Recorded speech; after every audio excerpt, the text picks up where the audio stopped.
Welcome to another book summary video where we will explore the insightful book, The Now Habit by Neil Fiore. This book offers practical strategies and techniques to overcome procrastination and achieve your goals effectively. So sit back, relax, and let's dive into the world of productivity and success. But before we dive into the content, I kindly request a moment of your time to appreciate this video by liking it, subscribing to the channel, and ringing that notification bell. Your support means a lot to me. Thank you so much. In The Now Habit, Neil Fiore challenges the traditional views on procrastination by highlighting its underlying psychological reasons and providing a new perspective to manage it. The author focuses on shifting your mindset from feeling overwhelmed by tasks to feeling in control and motivated to accomplish them. Fiore introduces the concept of the unschedule, a unique time management tool designed to help you prioritize tasks and allocate time for both work and leisure. By planning enjoyable activities in your schedule, you can create a sense of balance and reduce the urge to procrastinate. The Now Habit by Neil Fiore is a guide to overcoming procrastination and prioritizing self-care. It introduces the concept of unscheduling and encourages the reader to focus on positive affirmations to increase productivity. The Now Habit investigates a problem many people can relate to today: procrastination. Why do people put off important tasks until the last possible second? And how can they be helped? The Now Habit explains where this phenomenon comes from and which mindset and tools can help us overcome it. Neil Fiore is an American psychologist and best-selling author of a number of books, including The Road Back to Health, with a primary focus on productivity and hypnosis.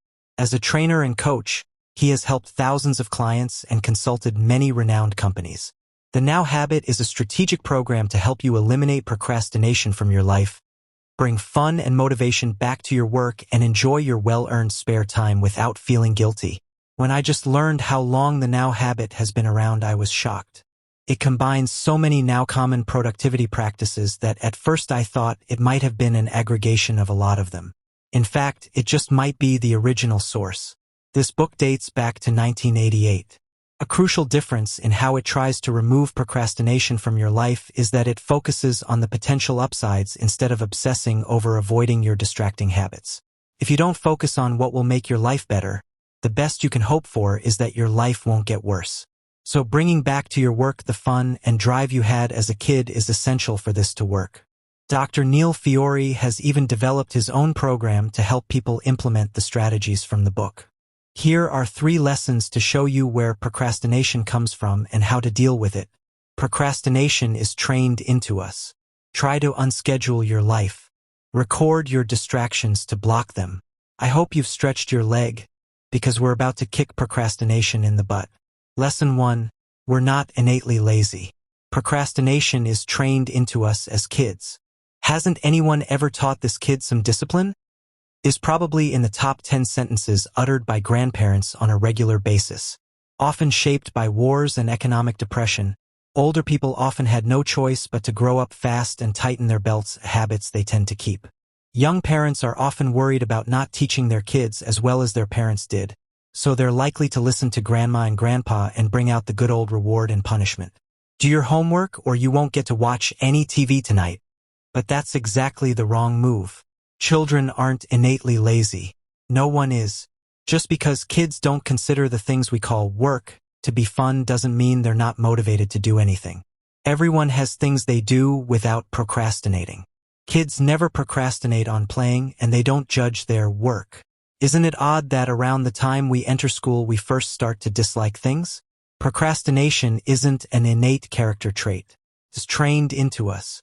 A learned behavior, and we learn it in 2 ways. School teaches us that work isn't supposed to be fun. It's the opposite of playing. You have to solve these math problems now. School teaches us that only the best is good enough. If we're not the best, we need to try harder.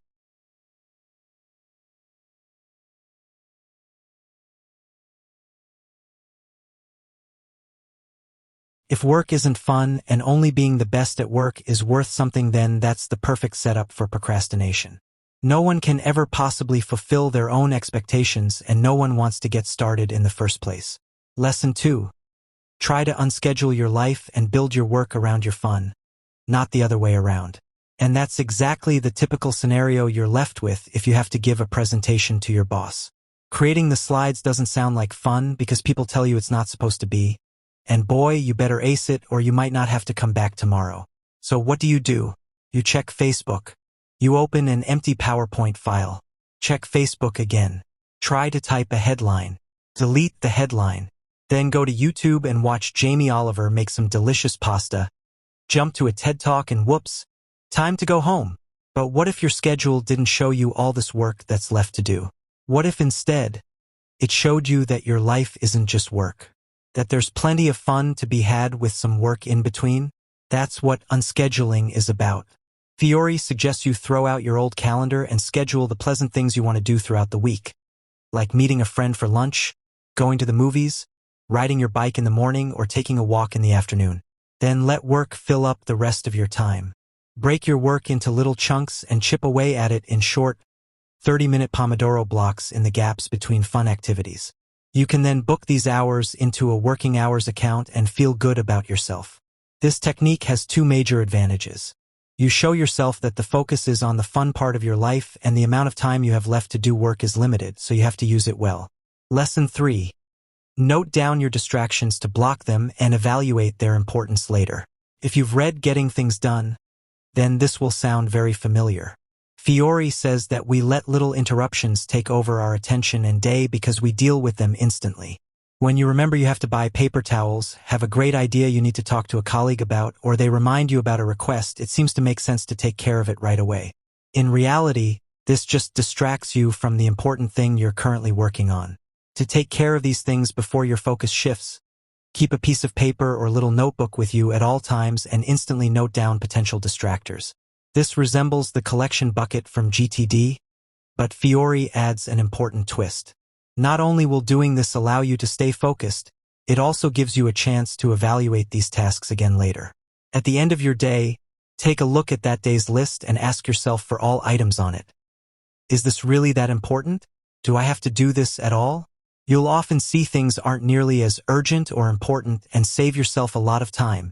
The Now habit doesn't seem like it at first, but I think it's secretly one of the pioneer productivity books. Old is gold, and you can save yourself a lot of rehashed reading by preferring this book over many other, newer productivity books. Those are the individuals who truly deserve to immerse themselves in this extraordinary book.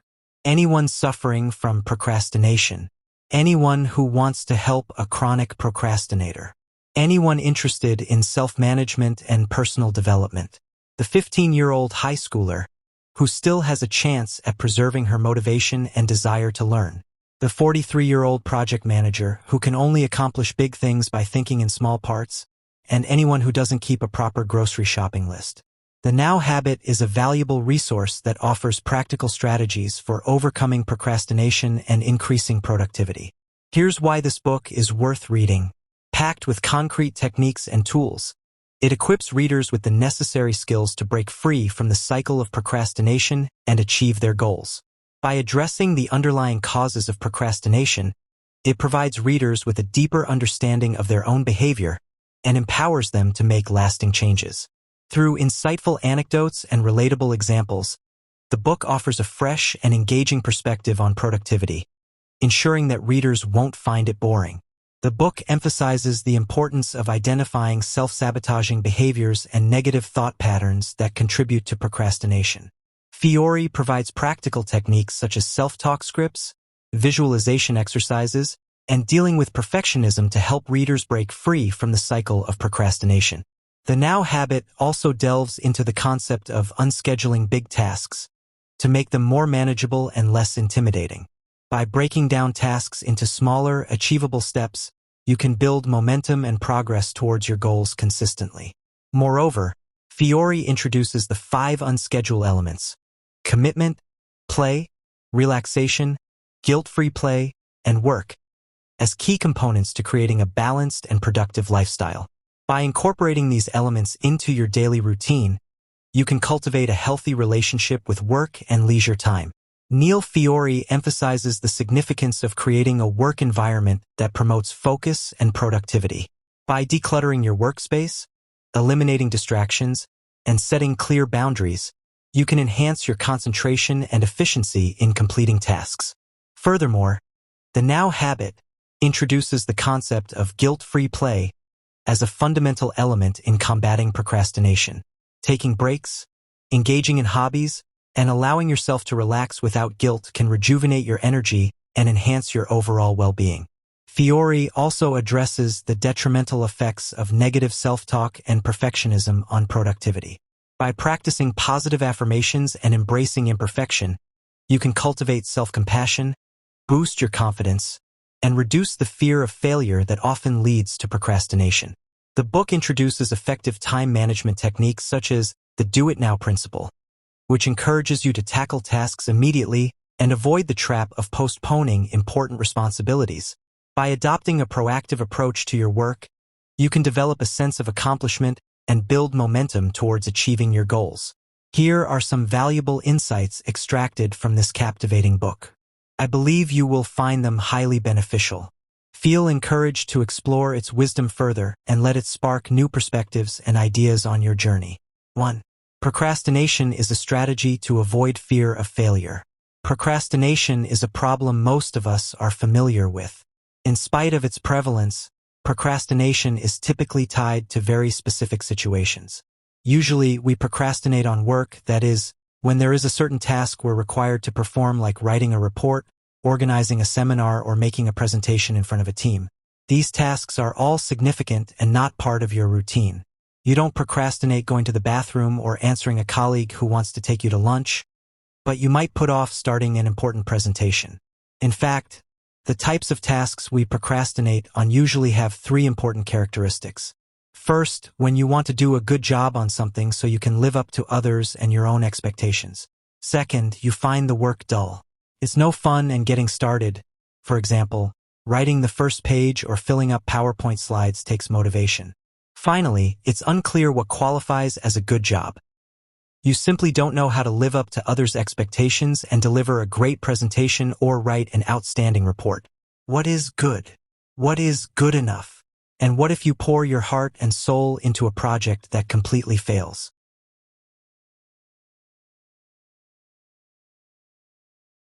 When faced with these kinds of tasks, the inevitable consequence is a choice between 2 options. If you start working on the task, you spend your time on something boring, plus you risk failing and disappointing both yourself and others as well. If you don't start working, you can avoid this boredom, uncertainty, and the fear of failure. So what do you choose? Most likely, you'll choose the second strategy and delay the unpleasantness associated with your task. And, in a certain sense, it works. You learn that procrastination helps you avoid boredom and fear of failure, at least temporarily. 2. We're taught to dislike work and fear failure. Both teachers and parents alike believe they know why their children procrastinate. Obviously, it's because of their innate laziness. And a child needs discipline, reward, and punishment to overcome this laziness. 3. Our self-esteem is linked to work, and procrastination helps protect it. Each and every human being wants to be valued and held in high regard by others. If we can avoid it, we usually don't surround ourselves with people who constantly make fun of us or put us down. In fact, we employ many strategies to combat any threats to this desire to protect our own self-esteem. 4. Adopt the anti-procrastination mantra. You only learn when you fail. One of the key ingredients of procrastination is perfectionism. No matter what we do, we always tell ourselves that the results must be the absolute best they can be. Mistakes are to be avoided at all costs, and failure is both unacceptable and a threat to our self-worth. In the face of this overwhelming pressure to perform well, we lock up, meaning we do nothing, instead of starting our work and facing this challenge. We procrastinate by browsing the internet, sorting our stamp collection, or leaving to run some urgent errand. 5. To become a producer, change your self-talk from "I must" or "I should" to "When can I start?" The typical procrastinator experiences a specific inner monologue, which is dominated by an inner conflict. Usually, this self-talk uses phrases such as "I must," "I have to," or "I should," which all implicitly mean "I don't want to." This permanent conflict is like 2 horses pulling in opposite directions. One horse pulls you towards the task that should or has to be done, the other away from it because you don't want to. 6. To be productive, integrate relaxation and play in your everyday life. Procrastination is a vicious cycle. Once you start delaying your work, the guilty feeling of having to catch up on everything later accumulates into a larger and larger pile of guilt. Thus, procrastination leads to a life where you constantly feel like you have more work to do than you will ever manage to get done. 7. If you want to make a task less threatening, break it down into small, manageable units. Usually the hardest part about work is getting started. Chronic procrastinators understand this. Once they get started, they might actually have to write part of that report, so instead they spend hours opening the document, closing it, checking their Facebook page, or cleaning the kitchen just to open the document again half an hour later, and then they repeat the cycle. For stress-free productivity, try unscheduling. One simple technique to make your work week both more pleasant and more productive is to employ the unscheduled technique for time management. The primary objective of this technique is to get as many short, around 30-minute periods of uninterrupted, focused work into your day, instead of spending 10 hours working, half-focused and riddled with procrastination and distractions. 9. To fight off distractions, always have a piece of paper or a notebook within reach. There seems to be an infinite number of ways of getting distracted on the job. Maybe you have a sudden stroke of genius and feel the intense urge to research or share it with a colleague. Or maybe you remember an urgent task and you're afraid you'll forget if you don't take care of it right away. Or maybe your favorite coworker swings by to say hello, or reminds you of a report you promised to send her by the end of the week. In conclusion, The Now Habit by Neil Fiore is a valuable resource for anyone looking to break free from the chains of procrastination, boost their productivity, and transform their relationship with work and leisure. By implementing the strategies and principles outlined in this book, you can unlock your full potential and create a fulfilling and purposeful life. As we come to the end of our journey through The Now Habit, remember that change begins with a single step. Embrace each moment as an opportunity for growth and progress. With dedication, perseverance, and the right mindset, you can turn your dreams into reality. You can find the link to acquire a copy of this incredible book in the description below. That's all for today. Thank you for joining us. I hope you guys enjoyed that video. If you found this book summary helpful, be sure to give this video a thumbs up and subscribe to our channel for more book summaries and insightful content. And share this uplifting summary with someone who may benefit from hearing them. Leave a comment down below if you've read this book or have any other recommendations for us. Remember, the power to change your habits and mindset lies in your hands. Stay motivated, stay focused, and make each moment count. Until next time, keep learning, keep evolving, and keep thriving.